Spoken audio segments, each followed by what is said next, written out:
The producer can make or break a band's record. And on this week's Loudini Rock and Roll Circus podcast, we're going to tell you about the all-time greatest rock and metal producers. And we're also going to welcome very special guest, the band Stone Senate. It's going to be a great show. Stick around. Get ready to rock out with your talk out. It's the Loudini Rock and Roll Circus.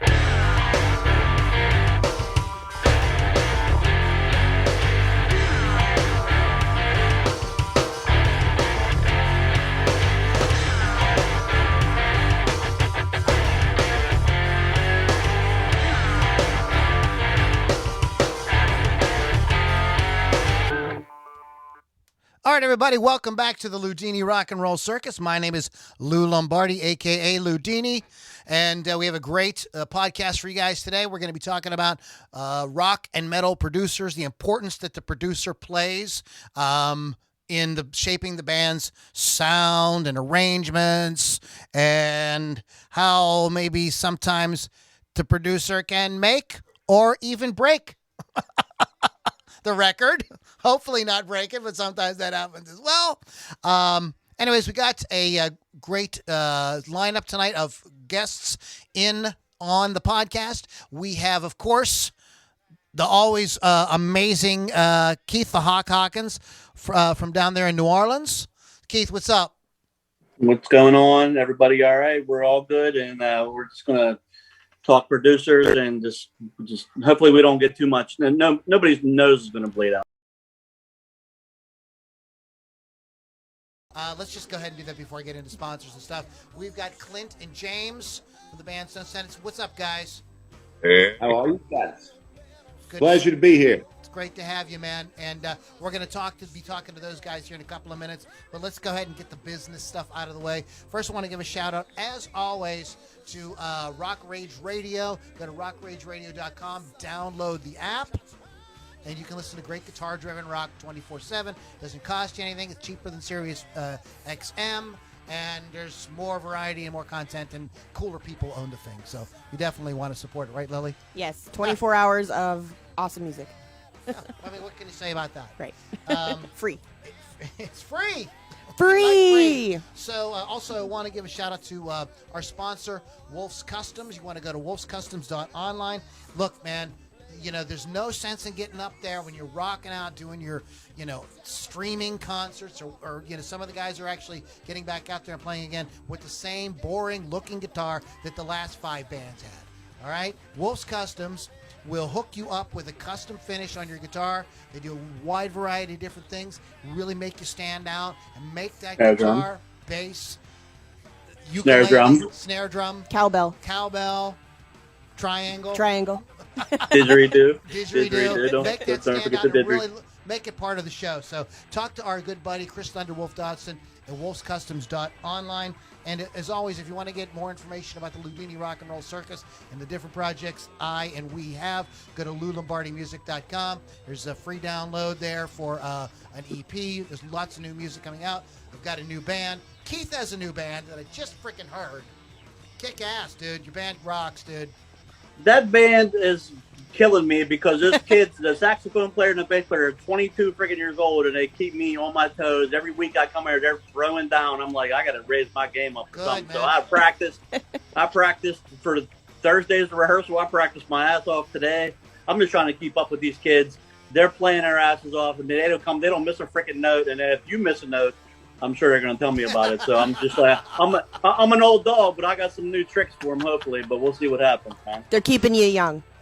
I did say that. They're keeping me young. Me and the singer and guitar player who are just like in awe of them. I'm like, these kids are coming in and they play every damn instrument you want them to play. I mean, it's just like, I hope they don't like, all of a sudden want to play the drum because I'm out of a gig all of a sudden. That'll be it. So let's go ahead before we get. We're going to get into our topic in a little bit here, but these guys are really a kick-ass band. They're called Stone Senate, and I've got Clint and James with us. Clint, you're are you the lead singer, guitar player?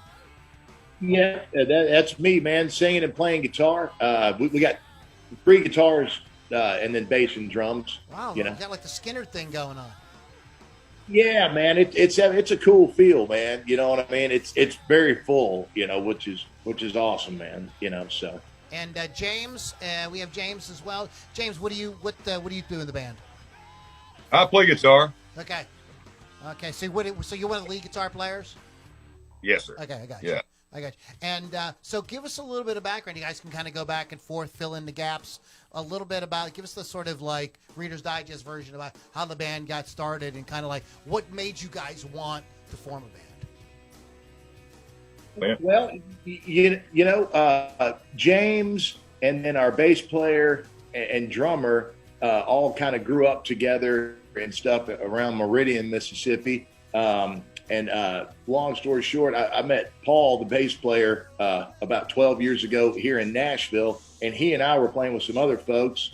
And then after a couple of years to that, we needed a new drummer, so he brought his brother up, David Zettler from Meridian, to play drums with us. And then after that, we had a guitar player leave, and so James was available, and they already, like I said, they already knew each other. So they called James, and then the final piece of the band was our other lead guitar player, Ted Hennington, who had already known James and Paul and David for several years as well, man. So it was funny how it all came together, man.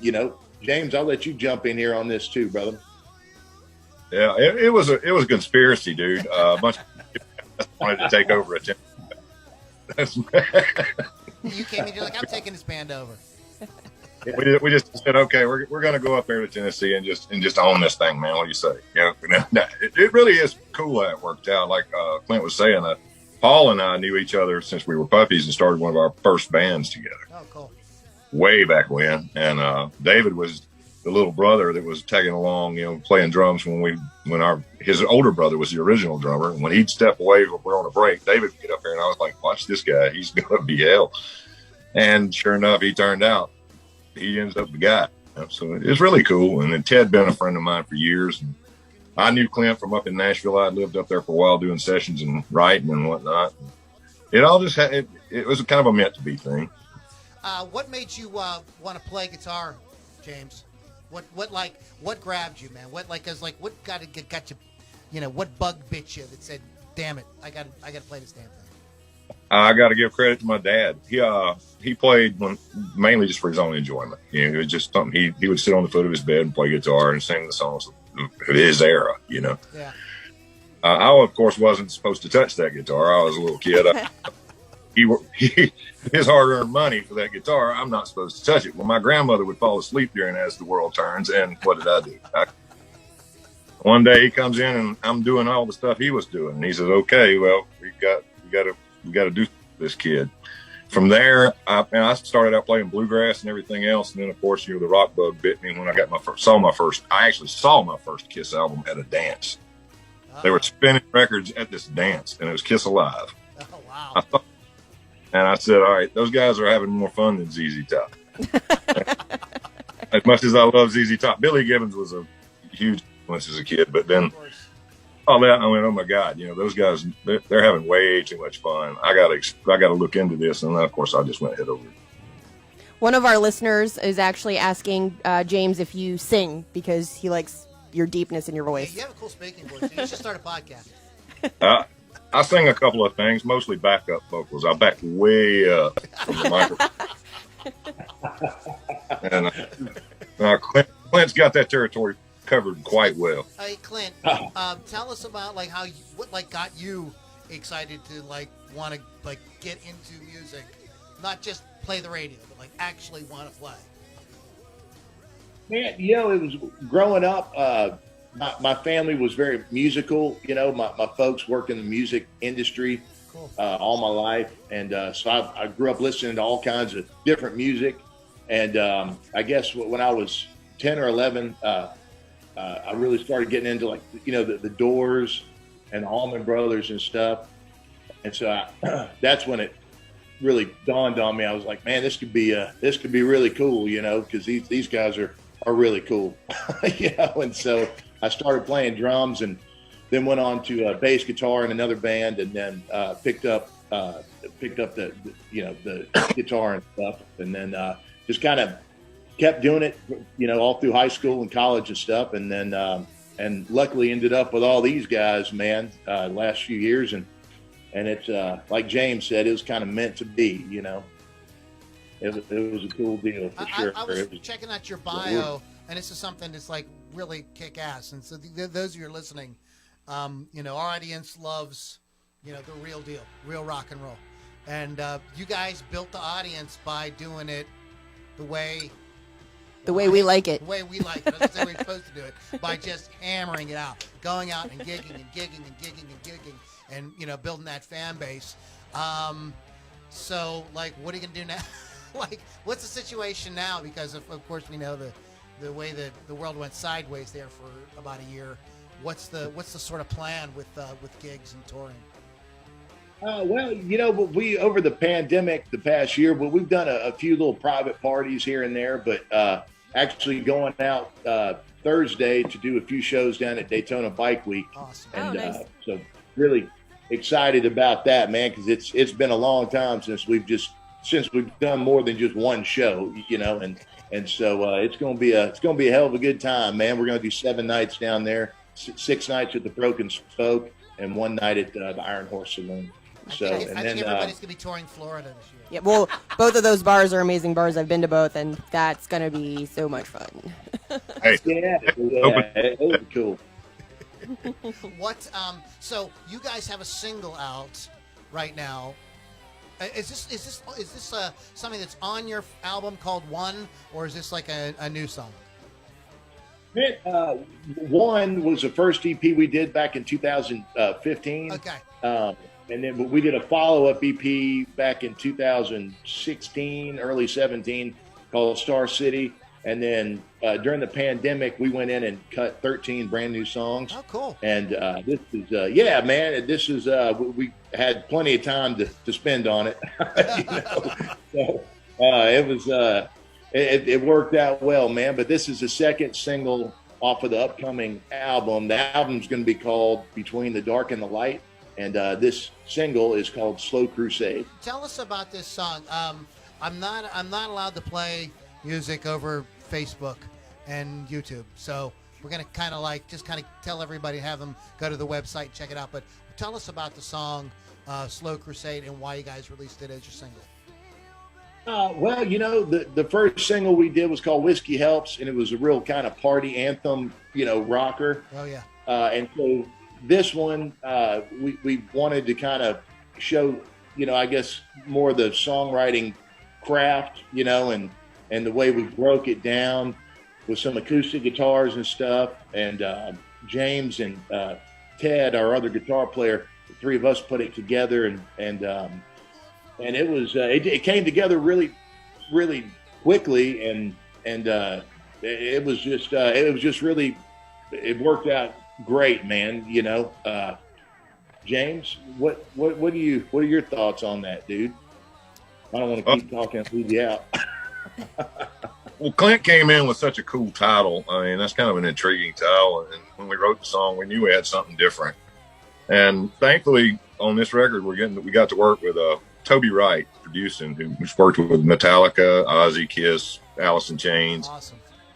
His sense of adventure in the studio, was a great match for all our twisted imaginations. So we really went for it on it. It was something we said, well, we're capable of doing this.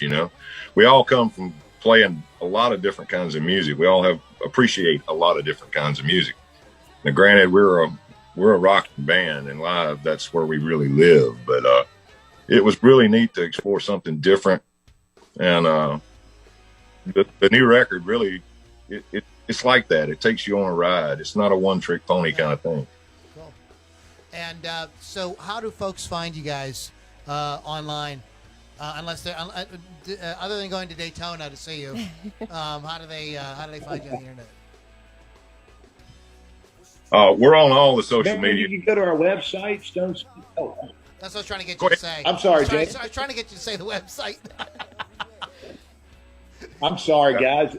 It's stonesenate.com. You're cool.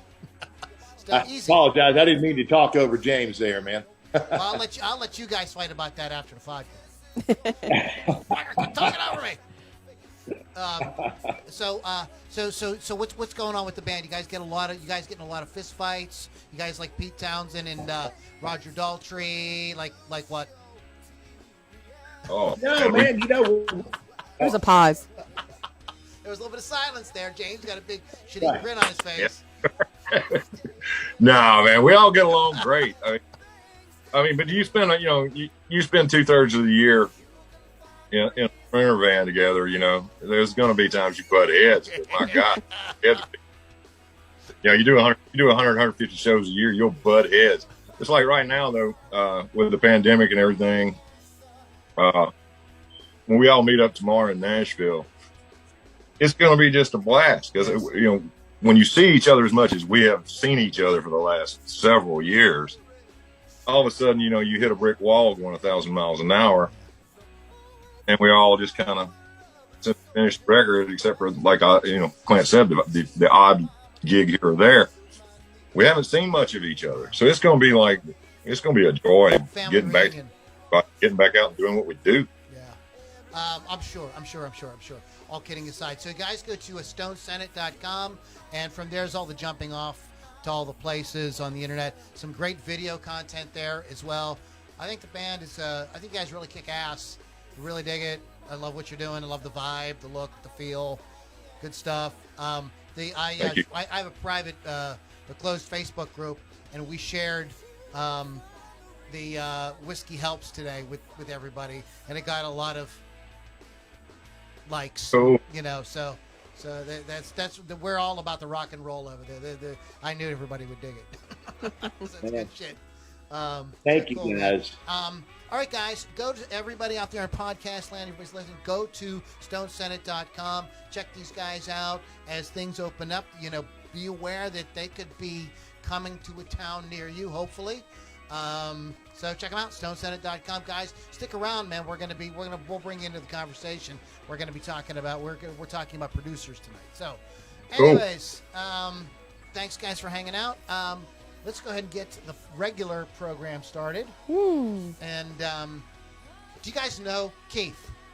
Yeah. I want to tell everybody what a producer is for the newcomers out there. Give them the sort of Reader's Digest, abbreviated. I mean, the musicians are going to go in and play their parts, but the producer's going to make that shit sing. Not the that's that sound that you hear on whatever you're listening to. The producer's going to be turning them knobs and making that shit sound the way that it is presented to the public, and they're going to be, unfortunately, again, it's going to make or break maybe many a band's career, but making that album sound good and hopefully working with the band, but still having the band's vision and coming along with that and making their vision and everybody as one.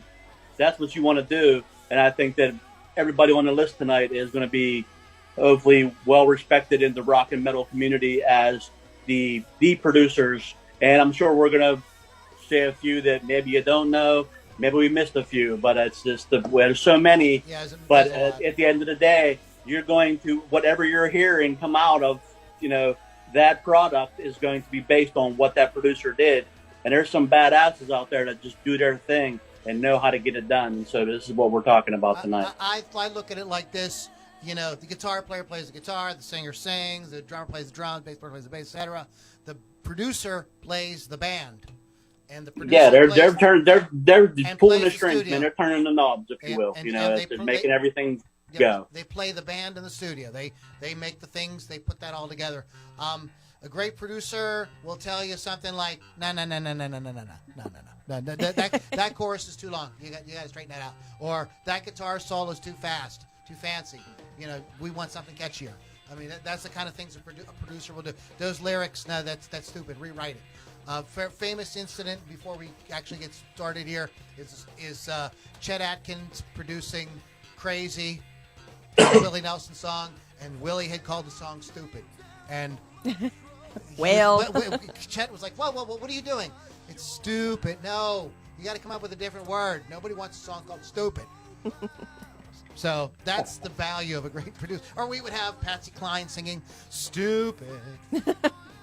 So anyhow, let's go ahead. We're going to go around the room, and we're going to start with our lovely and talented Miss Von Six. Talented. Okay. Well, let's start it off with a bang. You're talented, Lily. Now tell them how you do it. Do your thing. And you're talented. Make them know who you are. I'm talented at making this hair look silver. Anyway, Roy Thomas Baker is going to be my starting out with a bang here. Who the hell is Roy Thomas Baker? I think you know who he is. No. Anyway, he's an English record producer, produced pop and rock songs since the 70s. He started his career at Decca Records at the age of 14, so he started super young in the music biz. Babe. I know, he was a teeny little guy. He's worked with that's where he worked with Mick Jagger, Keith Richards, David Bowie, The Who, Nazareth, Santana, the Mothers of Invention, so on and so on and so on. And then he co-founded Neptune, which is Trident's record company. Baker met the rock band Queen and began a working relationship with them that lasted for 5 albums: Queen, Queen 2, Sheer Heart Attack, A Night at the Opera, and Jazz. Getting a number of awards for that, including Grammys and the Guinness Book of World Records for Best Hit Song, Bohemian Rhapsody. Dang. And then he signed a multi-album production deal with CBS. And, We'll forgive him for jazz. Well, yes, well, we all make mistakes. He then worked with the Grassroots. Even Queen don't like that album. He's worked with Guns N' Roses, Alice Cooper, Foreigner, Ozzy Osbourne, Motley Crue's Too Fast for Love, Devo, Dusty Springfield, Cheap Trick, Smashing Pumpkins, and of course, he produced the heavy metal motion picture soundtrack from 1982, which is one of my favorite soundtracks. Dang, Lily. You come Yes. out swinging, girl. Well, that's one of my favorites. Holy cow. Mouthful. Wow. Whew. No Yeah. joke. All right. Well, I'll tell you what, man, I'm not going to say anything yet. Keith, what do you got? I'm going to start at the beginning where rock and roll came from with Sam Phillips. You ever heard of him? He had a little thing called Sun Records, and he had a little studio in Memphis, Tennessee that launched the career of just some, people that you might have heard of in the day. Elvis Presley, Carl Perkins, Roy Orbison, Jerry Lee Lewis, even Howlin' Wolf came in, Johnny Cash. I mean, the list goes on and on. What would become, maybe it wasn't at the time called rock and roll, but what would become rock and roll is the creation of Sam Phillips and the Sun Studios in Memphis, Tennessee, launching those careers of those great songwriters and singers and just taking them to another level. So Sam Phillips, God rest his soul because he's not with us anymore, but Sam Phillips, I think, started that. Him and another guy from Chicago, but in case you name that, I won't take it away from you. But Sam Phillips is one of the starters of that rock and roll vibe, man, for sure. Okay, I'm going to go with, and I have a whole list too, but I'm going to go with the guy. I got a kick tonight, and I was listening to an album records that I grew up listening to, and one of my favorite records when I was growing up was Slow Train Comin' by Bob Dylan, and this was an album produced by the legendary Jerry Wexler, and Jerry has worked with everybody from Ray Charles to the Allman Brothers, Led Zeppelin, Dire Straits. In fact, the reason why Mark Knopfler ended up as the guitar player on Slow Train is because of Jerry Wexler. I mean, that's the kind of thing that a great producer does. Doesn't just, make sure it's got enough bass and treble or whatever, but will say, hey, I think this musician would be perfect on this song or on this album. He was born in the Bronx in New York City.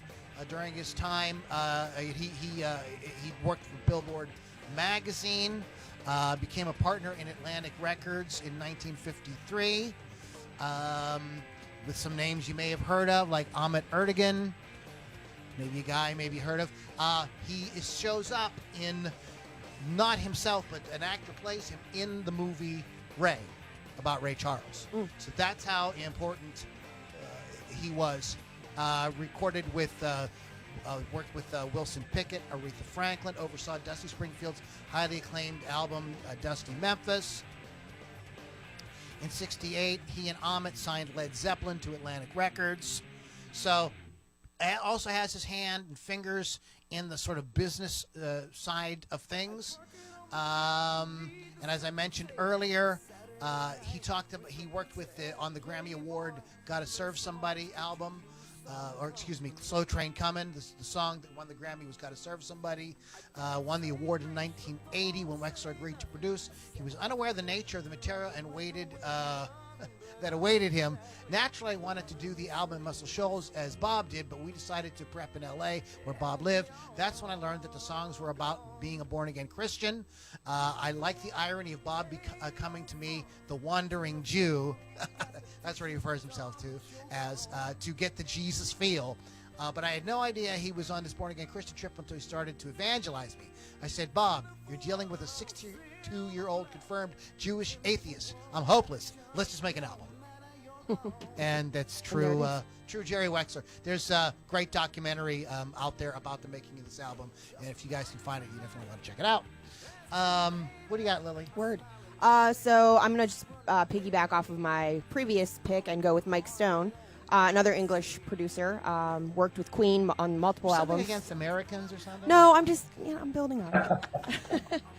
Blue Oyster Cult, Foreigner, Journey on multiple albums, Kiss, Asia, Lou Reed, Whitesnake, Joe Walsh. He began his career as an assistant recording engineer at Abbey Road Studios in England, which is kind of cool. While still a teenager, Stone worked on some sessions for the Beatles for Sale in 1964. He then became a runner at Trident Studios, where Roy Thomas Baker, he started working with him, who I talked about before, to engineer the unique vocal layering for Bohemian Rhapsody. Again, Bohemian Rhapsody. After Baker's departure as Queen's producer, the band hired Stone as their engineer for his expertise in overdubbing vocals.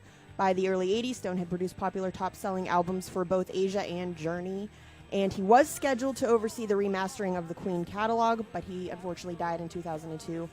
He had a little bit of a drinking problem and had complications with that. Just a wee bit. You know. Just a wee. He liked to touch of the recipe here and there. He like a weed dram, that's all. Brian May's Queen loved him. He said in the eulogy, Mike's production style of big chorus building and hitting hard, the ability to treat vocals uniquely and find space in a recording have influenced a generation of young producers. So, very cool guy. Worked with one of the other cool guys that I talked about, and Queen. Amazing. And Beatles. What do you got, Hawk? I'm going to go with this guy, Steve Albini. Steve Albini is the master of getting that hard and heavy sound of a lot of punk rock bands that would go on to he would go on to work with like bands like the Pixies, even Nirvana, the Stooges, the Ramones. I mean, the guy just has that knack for bringing out that heavy, punky, raw sound in bands, and just has an ability to just capture that organic thing that those bands and that kind of music does.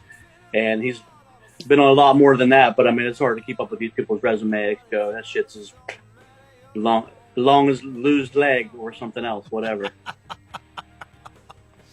Okay, good one. I got a short but sweet one because you were talking about punk rock, and I want to mention Butch Vig because Butch took this band you guys have heard of, it's a punk band called Nirvana, and made them sound like way huge. Just way huge. Freaking enormous. Massive. That drum sound when the drums kick in on Smells Like Teen Spirit, that is so freaking slamming. That is Isn't that funny though? Not to interrupt you, isn't that funny that Butch Vig is what? He's a drummer. Yeah. Go figure. And he knew what it took to take these guys who were doing this kind of rough music that was different, it was out there, this alternative rock, and say, well, how do we make sure that this like kicks ass and sounds awesome on the radio? And I mean, I think he was like seminal in kind of just kicking off. I know, Lily, you don't like grunge, but kicking off it's grunge still important, and really kind of like getting that going, because if that record sounded the way Kurt Cobain wanted it to sound, Kurt actually did not like Butch's approach. Now, he argued with him. Yeah, he wanted it to sound more down and dirty, like like an old Dead Kennedys album or something like that. But Butch won out and just made this huge sounding records, produced really, really well, and Kurt is wrong. Sorry, well, it's amazing sounding. Apparently, what he told Kurt to persuade him was the Beatles did this. So, that stops the whole friggin'. That stops anybody in their tracks right there. So that changed Kurt's He mind. evoked the B word. Right. The holy bee. What do you got, Lil? I'm going to go with a little bit of harder heavy metal. Andy Sneap, another English producer. Maybe I don't like American ones. I don't know. Christ, you don't even. This is so anti-American. Please this whole tell me this is podcast. not somebody who worked on Bohemian Rhapsody. No. Maybe talk about No, worked on Bohemian no, Rhapsody. this is harder stuff, I just said. He's a record producer with over 100 albums to his name. Most have been produced at his backstage recording studio in rural Derbyshire. I always want to say that wrong. He's worked, the most prominent one is Deliverance by Opeth, Disarm the Descent by Killswitch Engage, but he has also worked with Judas Priest, Accept, Blaze Bayley, Saxon, Amon Amarth, Arch Enemy, one of my favorite bands, Megadeth. So he's on the harder end of the metal. He holds distinction of having been credited as a producer, mixer, and engineer on all 6 of Testament's albums since The Gathering from 1999. And as well as all 7 Exodus releases since the live album and another Lesson in Violence from 97. And he also mixed Megadeth's show from the DVD The Big Four live from Sofia, Bulgaria, also featuring Metallica, Slayer, and Anthrax. So he's worked with the big guys. Dang. The big guns. Dang. All right. Good one. Good one. What do you got? What do you got, Hawk? I got a guy that's probably more on the somewhat modern end of things, but this guy has been with this band, and I have a special place in my heart for this band. This guy's Nigel Godrich. He's on my list too. So he's a British producer, but Yes. he's pretty much worked on every friggin' Radiohead album that they put out. Anything that they do, he has his hands on. But the beautiful thing about that, regardless, once again, that's a very love or hate band for a lot of people. That dude lets them be them, and that's why they're successful. He doesn't get in their way, but he just kind of reins it in. And that's why that dude is awesome, because I don't even know what else he's worked on, but as soon as I seen that, I was like, that's okay with me, buddy. Because he's had his hands in everything they do.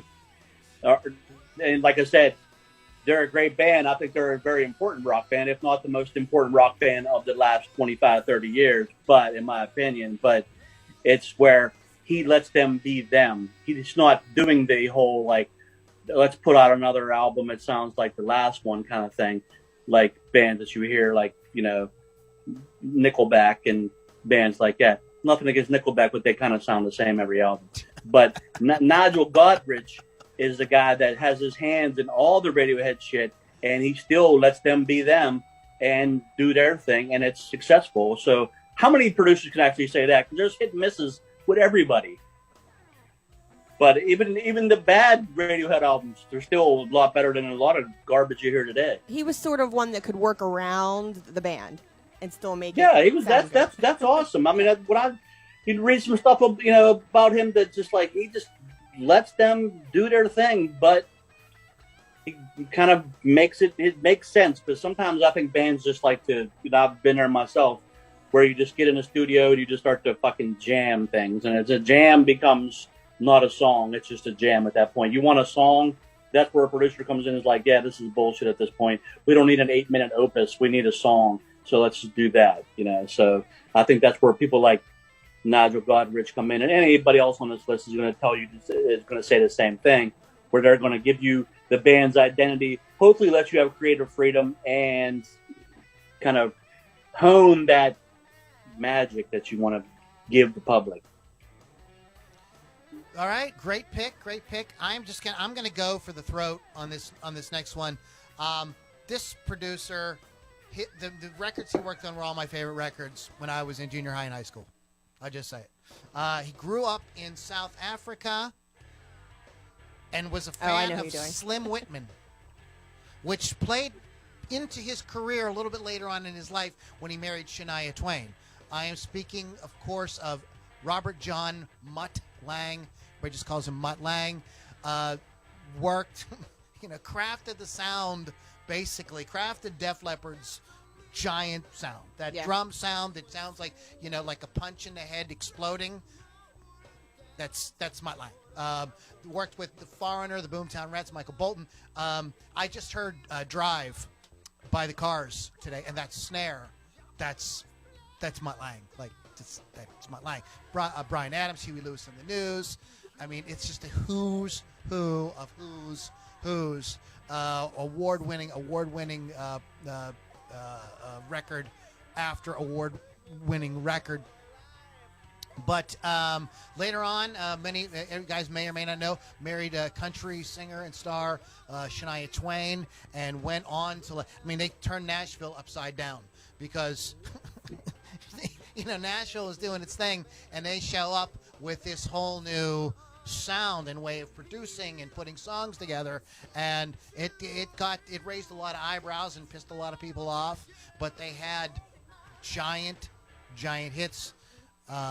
So I just had to talk about Mutt Lange because those records were not the Shania Twain so much, but the Def Leppard, the Bryan Adams, the AC/DC. I mean, that was just the absolute. I mean, hey, shit, man, the dude did Back in Black. What are you gonna do?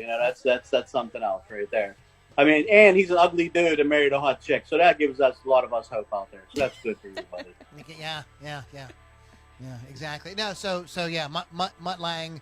If you like the Def Leppard music, I most associate that with, and it took forever just to get the drum sound, and they played. See, I'm not a big fan of the drum sound on Pyromania. I think it sounds too processed. I mean, it doesn't sound. And after that, he lost his arm, so we're going to give him a little mulligan on that one. But I think that the Pyromania to me is their best record, and I just don't like the drum sound on, especially the big hits like Photograph and songs like that. It just sounds a little too mechanical to me, and it's just not my thing. It doesn't sound organic enough to me. I mean, I think the snare sounds good, but I mean, but then again, you listen to something like Back in Black, that shit is just that sounds great. So it's it is kind of I don't know. AC/DC only worked with him on 3 albums, but their sound and songwriting and everything were completely influenced by him moving forward. Just like everything they did, and he's also Mutt is also a songwriter. He has hit songs. He wrote "Everything I Do It for You" from the Robin Hood. Now it's not the greatest song in the world, I know, but it was a big hit. So you got to give the devil his due on that. So, anyways, Mutt Lange. Mutt. The Mutt. What do you got, Lilith? The next one on my list is Terry Dates, American record producer. American. Not them there French fries. I want them freedom fries. Specializing in rock genres, especially heavy metal. Well known for his work with Metal Church, Dream Theater, Soundgarden. He's sort of a little bit all over the place, by the way. He also did Sir Mix-a-Lot and Limp Bizkit. So you need to take him off the list. This is stuff that I like and don't like.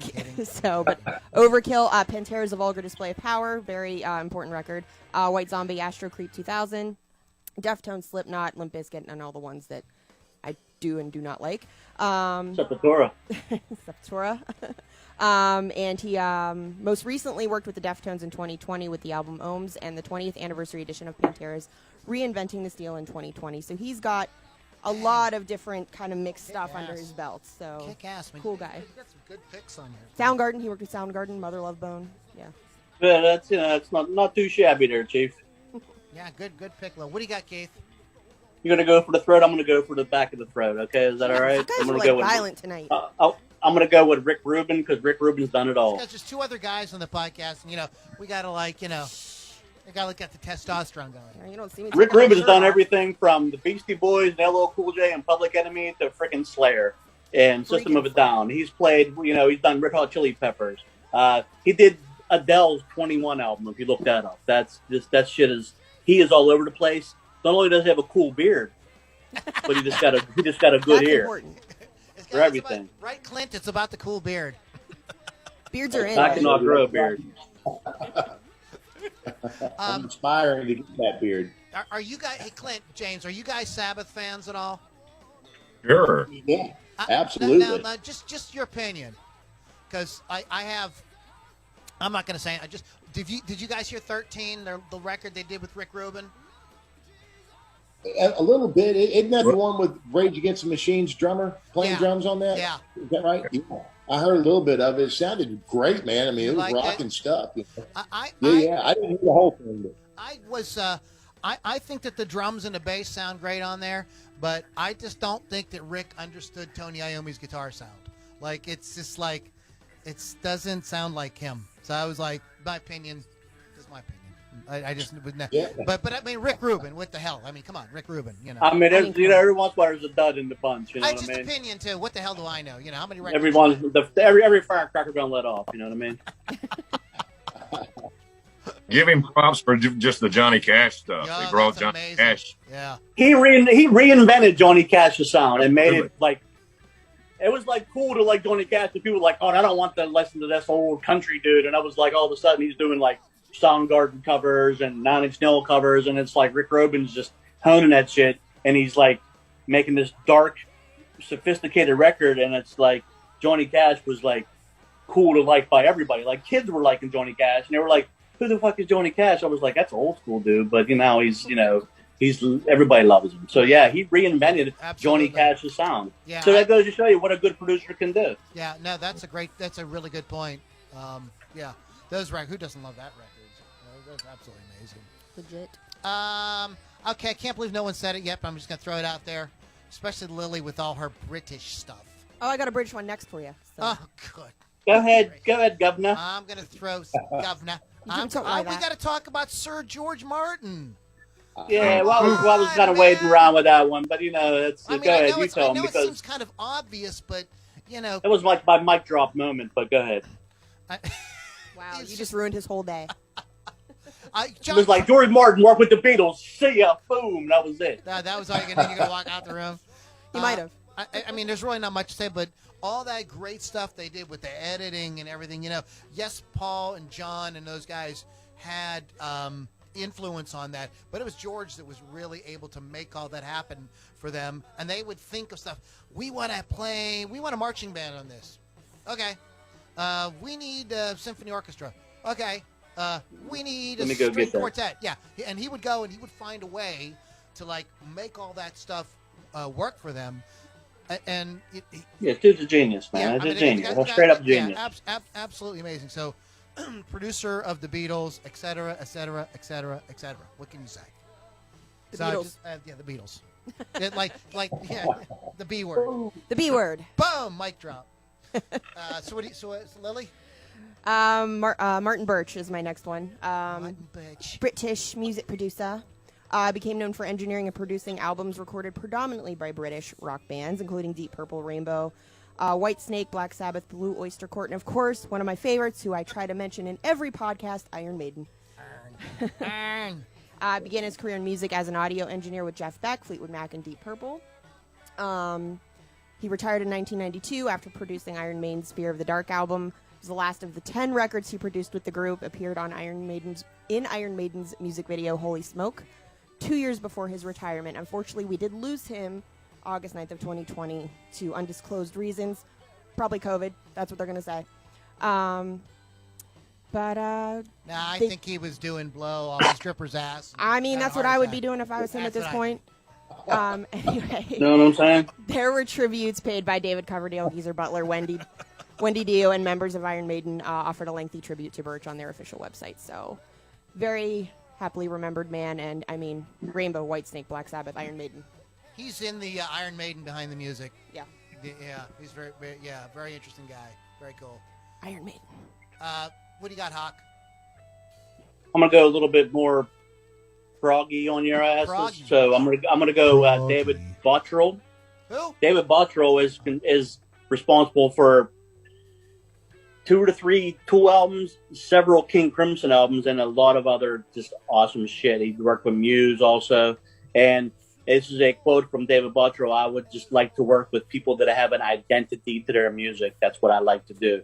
So if you look in all those bands, Tool, King Crimson, Muse, those bands sound unique. They have a unique sound, and he brings that out of those bands. He worked on 1995's Thrack, which is a great King Crimson record, and he's worked on Lateralis and the Anima, or Anima, whatever you want to call it, the Tool album. So that's bringing out the very unique sounding bands and bringing out their true potential, and just once again doing their thing. But the guy is maybe not the household name, but he brings out those more heavy prog rock kind of bands, and it's I just didn't want him to leave him off the list because I think he deserves a little head nod there. So Good pick.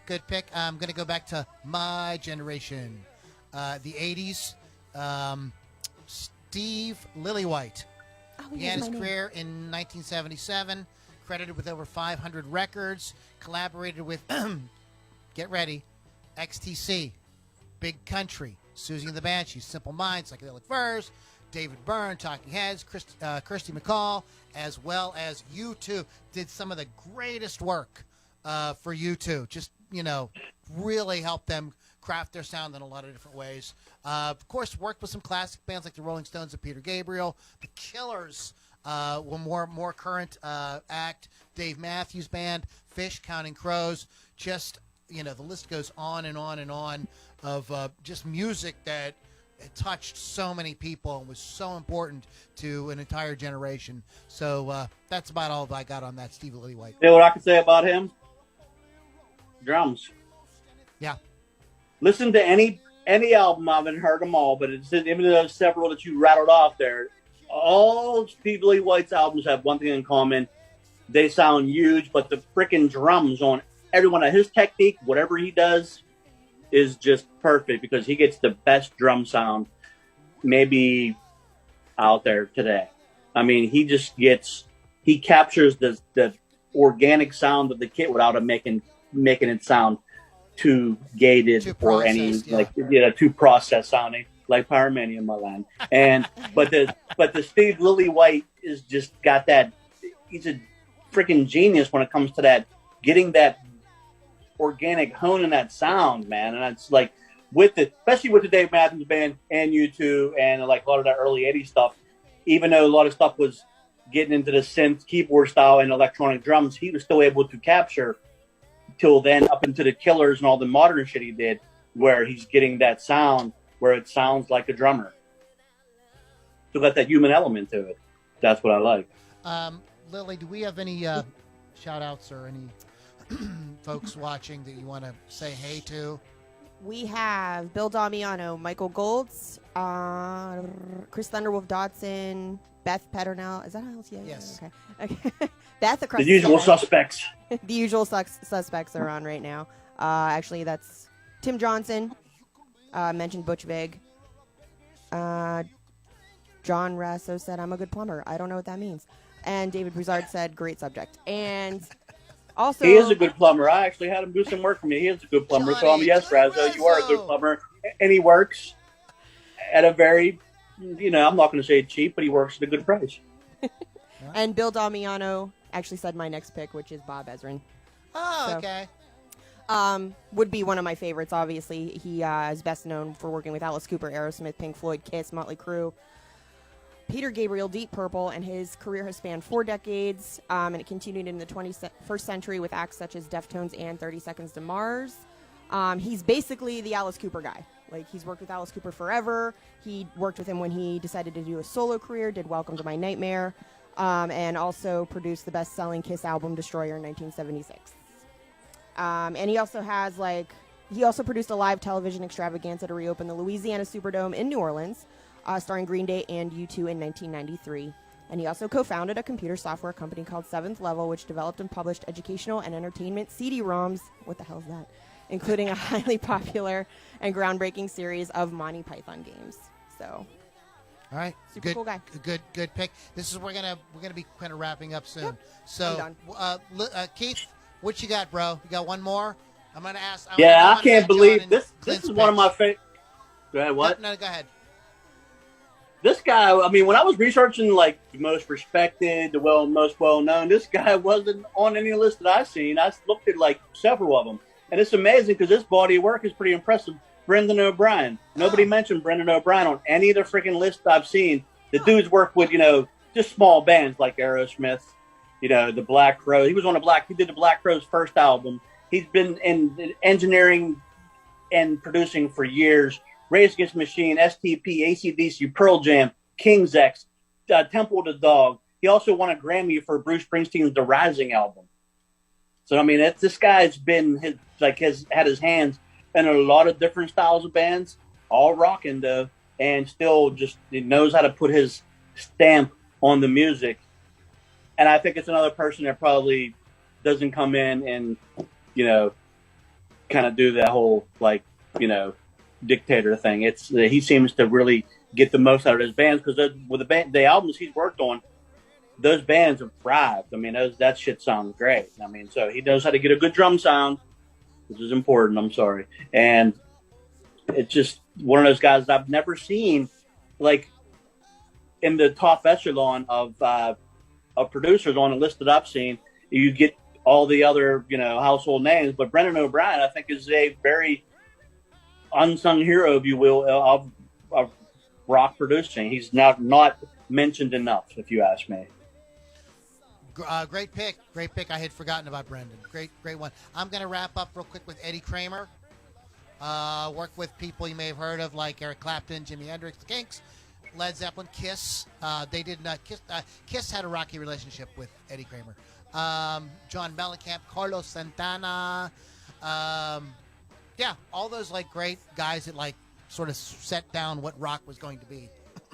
Eddie was there for all that. The sort of second rock, you know, not the early rock, but the sort of like, you know, that late 60s, early 70s. The second type coming. stuff. Yeah, the second coming. Yeah, exactly. Yeah, Small Faces, bands like that. So Eddie Kramer, you guys can look up more. James. Yeah. Favorite producer. Toby Wright. There you go. I knew you were going to say that. That's right. That's a good pick, man. That's a good pick. Metallica, Kiss, Alice in Chains, discography a mile long. But y'all are forgetting a couple guys. John, Andy, and Glenn. Zeppelin, Free. Yeah. I actually had Glenn Jones on my list, and we ran out of damn time. That's what happened. Sir George Martin. You can't forget Brian Wilson from the Beach Boys. You know, good one. True. When left to his own devices, I mean, he was pure genius. Absolutely. Good picks. Clint, you want to chime in on anything? Well, I have to agree with James on Toby Wright for sure. You know, Alice in Chains is one of my favorites. And I was also thinking Paul Rothchild or Bruce Botnick, the guys that did the Doors stuff too, you know, which I was a big fan of as well, man. And I've learned a lot, man. I thought I knew a lot about music, and this has been a really cool conversation to be part of, man. I've really enjoyed listening to you guys. Cool, man. Hey, throw Bob Rock in there while you're at it, too. I had Bob Rock. It was somebody else I had on my list too. Because I mean, he had, you know, everybody knows the Black Album, and he's working with Motley Crue and a ton of other bands. But it's like, but then there's just so many that you just can't. Yeah, you can't. It seems like you can't cover them all. That's what I mean. I was like. We said a lot, and then we probably forgot a lot. So bringing them to the surface is, you know, that's definitely the thing. I mean, Jimmy Page is a great producer. If you look through the Led Zeppelin catalog and see who produced a lot of their records, Jimmy Page did it himself, and that's pretty impressive. Yeah, I had Tom Dowd. Yeah. I had Tom Dowd on the list too. We didn't get a chance to get into Tom, but we do have. I do want to hit this real quick before we wrap up for today.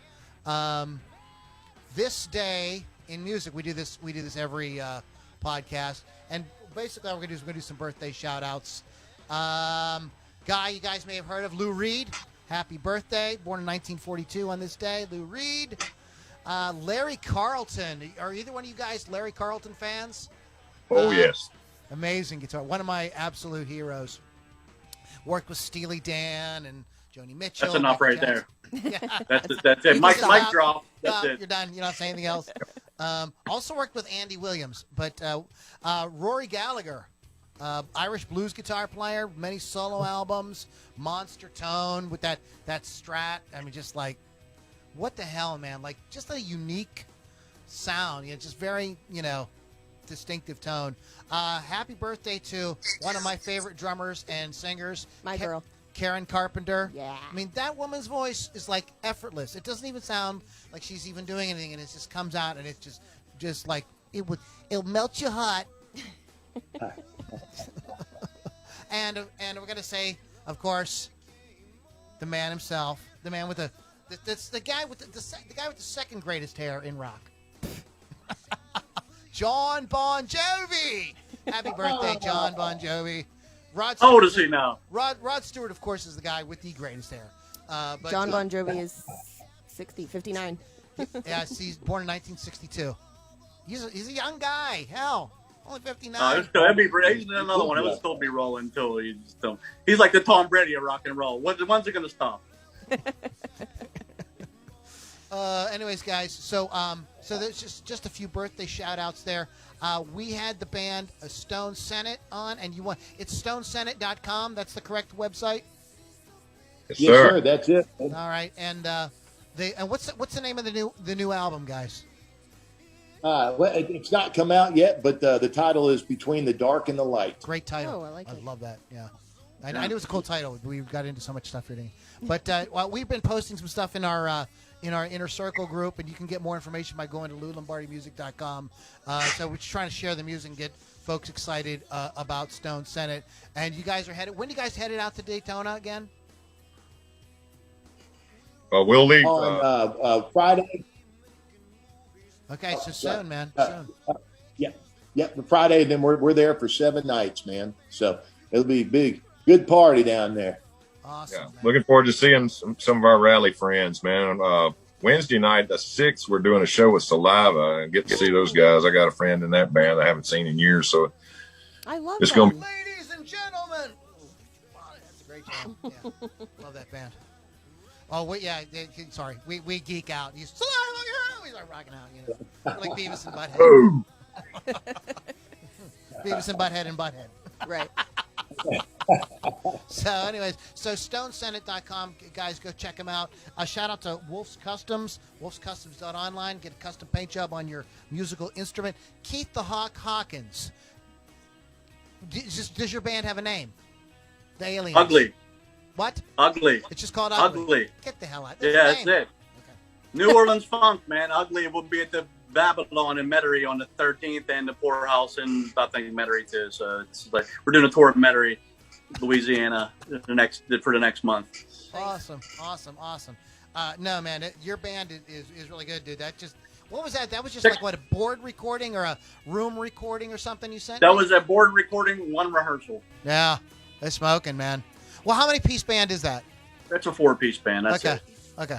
Well, just like horns and saxophone, guitar, bass, drums, and that's it, man. shit. Okay. All right. Good stuff. And Lily. You want me to talk now? What? Oh. Sorry, the guys were geeking out. It's okay. You can listen to my show, Hot Licks with Lily, 6 Thursdays, 6 p.m. Eastern on Rock Rage Radio. You can get the free app or go to rockrageradio.com. I did interview Nate Rowe from the local band Mad Clock, so check that out Thursday. And so Friday at the Sub, the Borstal Boys, Royal Honey and Half will be playing. So go see that show if you're in the area.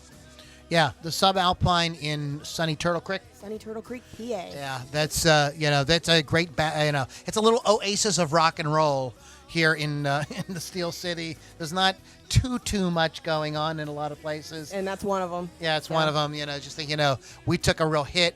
And if you guys, and I should just mention this because we've talked about this a few times. If you want to donate, you want to get involved with Save Our Stages 2020, go to, this is a charity that's trying to kind of keep the infrastructure alive so that as things come back, bands actually have places to play.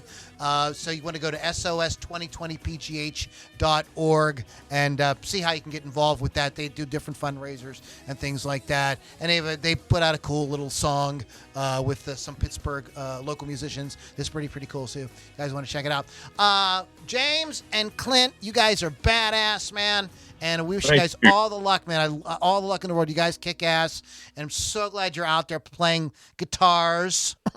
No, stuff isn't sampled. It's not pasted together in a computer. Real rock. It's guys playing music, And I love the 3-guitar attack thing, man. It's like, takes me back to my Skinner days. Thank you, guys. Are you guys? Thank you, guys. Are you guys are you guys fans of the Drive-By Truckers? Oh yeah. That's a kick-ass band. Oh yeah. Yeah, it's a good band. All right. You could ask Lou. I listened guys. to four bars of Whiskey Help State. I was like, this band's from the South, aren't they? He was like, yeah, they're from Nashville. I was like, I could tell, man. They already got that like nice, raw Southern rock thing going on. I was like, yeah, that's. But the funny thing about that tune is, and hopefully don't take this the wrong way, that shit could be on country rock radio too at the same time. It's got a vibe to it. It's very commercial. But it could like cross over into certain, different audiences, in my opinion. But I could be wrong. The more, the merrier. Yeah. That's what I'm saying. That's why not like. I mean, so it's where that being from Nashville, you could probably get lumped in with that whole country crowd, but it's still a rock and roll thing. But still, you can cross over and get some different genres going. That's a good problem to have. So.